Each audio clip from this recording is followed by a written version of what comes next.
Now, this is a principle that our late philosophical forefathers, Aristotle, Plato, acknowledged, that no one stands alone in isolation. No idea stands alone in isolation. As human beings, we're all relating all things to all things, all of the time.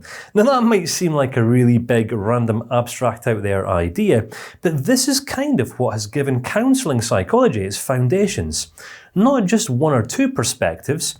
It wasn't like there was a couple of guys and ladies sitting in a room structuring this discipline, but rather it's a science that has evolved over the last 100 or so years, that's been contributed into by many great thinkers who each have had very different perspectives. All right, now, where counselling is at today is most likely not going to be where counselling is at in 20 or 50 or 100 years from now. Reason being is because people like me come along and potentially people like you who have different perspectives, new sets of ideas, different ideologies on life who then go on to contribute. And this is very much the nature of science. Science isn't a stationary thing, but it's in fact a set of ideas and concepts and notions that's continuously getting researched, that's continuously expanding and growing. As we grow as human beings, no one stays the same. Everyone and everything is constantly changing.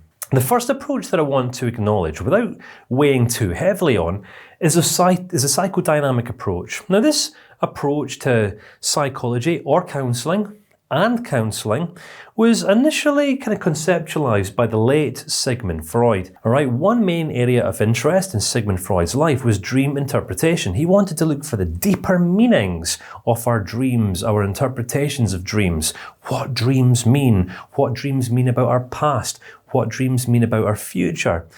And whilst many people, many psychologists wouldn't have any interest in this area, many do. All right, so Sigmund Freud also, he kind of went where no man or woman up until that stage of history had gone before. What he acknowledged, quite bluntly and blatantly, was that as human beings, we have sexual urges. All right, now, he wasn't stating anything that wasn't true here, all right, but back then, I guess that as a race of human beings, we perhaps were a little bit more prudent than what we are today in the 2010s.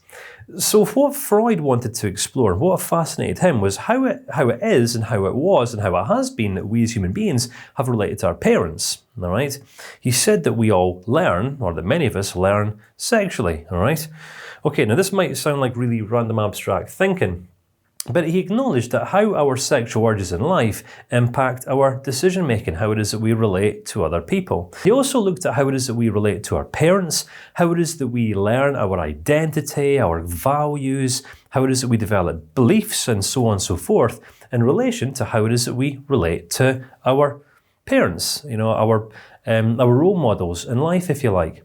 What Freud also explored was one fascinating topic called defense mechanisms. All right, how it is that we as human beings do our very, very best to defend ourselves.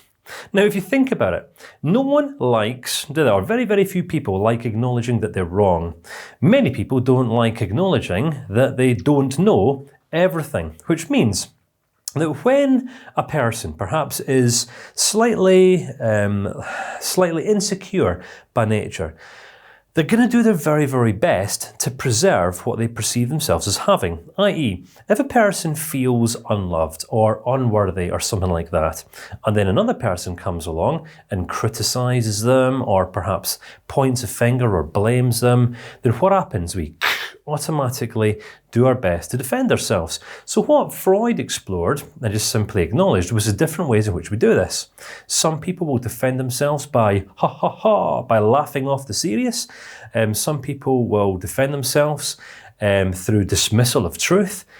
Do you know have you ever been in an argument with someone or a conversation and you say, no, you've done this, and then they say, no, I didn't do this, but you done that. And then you realise that one person's completely got the backup, and it doesn't really matter what you say next. They're going to completely reject and disagree with whatever you say because they've gone on the complete defensive. All right.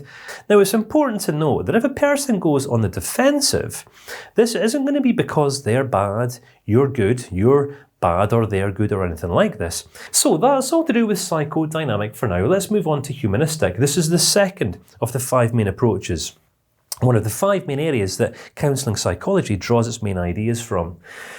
Humanistic psychology focuses more upon the works of Abraham Maslow. Now, Abraham Maslow was a humanistic psychologist that focused on what it is that people are motivated by. I mean, going back many years ago, at the dawn of the Industrial Revolution, many great thinkers at the time would have said that people are motivated by exactly the same thing. Maslow, or Abraham Maslow, is probably best recognised and appreciated for his contribution to humanistic psychology via his hierarchy of human needs. Now, this was a triangle. Maslow suggested that people are motivated by different things all of the times. First and foremost, people are motivated by their physiological needs. And by this, I mean it's the things that we actually need to remain alive as human beings, such as food, water, clothing, shelter, and warmth. Now, if you think about it, all right, those 5 things we genuinely do need to remain alive. However, if you will speak to many people today and they're telling you about their needs and wants in life, many people don't actually know the difference between wants and needs. Some people will say, I need a new car, I need a bigger house, I need a pay rise, I need a promotion, I need a girlfriend, I need a good stiff drink, and so on and so forth. And generally people get very confused when they're communicating the difference between their needs and their wants. So what Maslow gave us was a framework to better appreciate the natural order of things. Because in the bottom level of his hierarchy of needs, there was our physiological needs, but then he acknowledged that once our basic physiological survival needs have been met, we then need something else. We need a little bit of security, don't we? If you think about it, just as human beings, we need to know where we stand with other people, which leads us on to our social needs. No one stands alone in isolation. But let's just say that we feel relatively secure within ourselves. We perhaps have a good job. We might be drawing in a relatively good income. We've got a good social circle, perhaps married, 2.4 children. We're never going to be motivated by things that we already have. We're only ever going to be motivated by things that we don't perceive ourselves as yet having, if that makes sense. So this generally leads people moving their way up the hierarchy towards a set of egotistical needs where people then want power, influence, perhaps status, rank, something like that.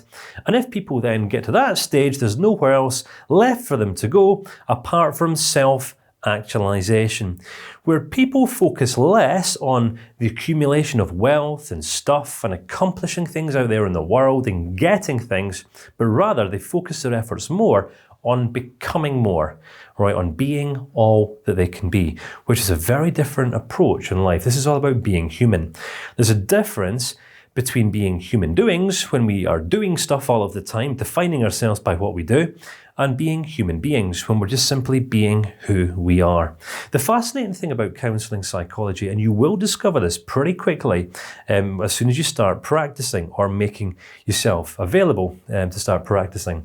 Many people will come to you in hope that you're going to be able to fix their emotions, right? Make their nasty feelings go away. And here's the thing, there's always going to be 2 agendas when people come to you for counselling. Some people are going to want you to help them feel better, whereas other people are going to want you to help them become better. All right, one is a mature response and one is a less mature response, and it's up to you to determine which one is which.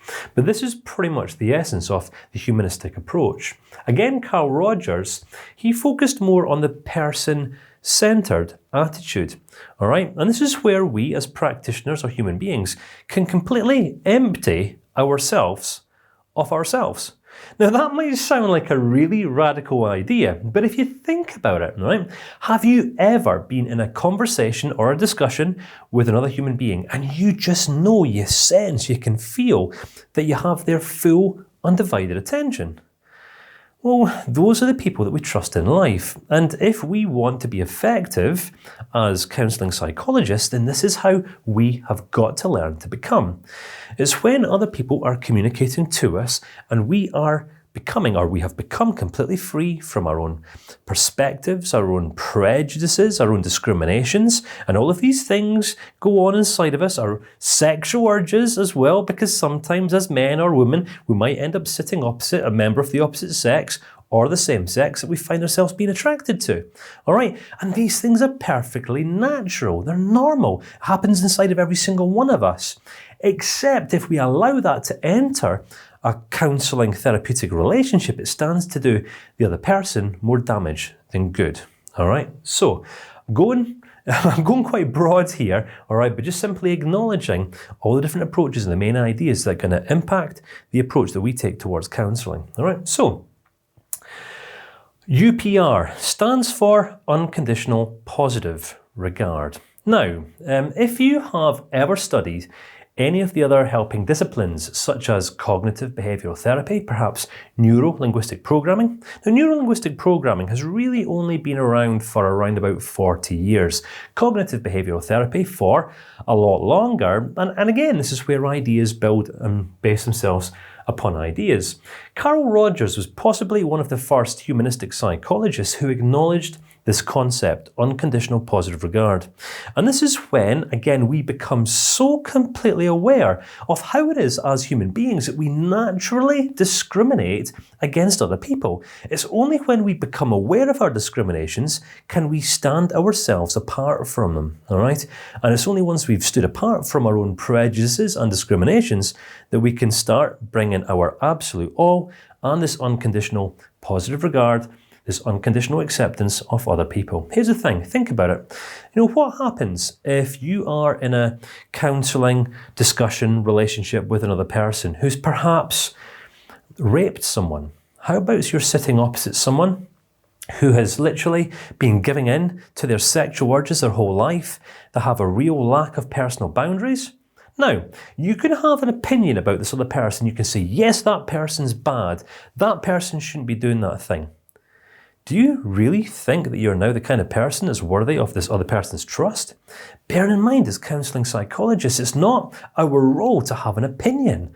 It's not our role to determine what's right or wrong or be the judge of other people, but it's just our role to simply offer a foundation, a platform, a sounding board, if you like, just to simply reflect back, say what we see, ask questions, and understand this other person. Because if we ask the right questions and reflect back what it is that we can see, then in turn, we stand pretty high potential of helping this other person to better understand themselves, and therefore make the necessary changes that they need to make to get higher up their mountain towards what it is that they do want.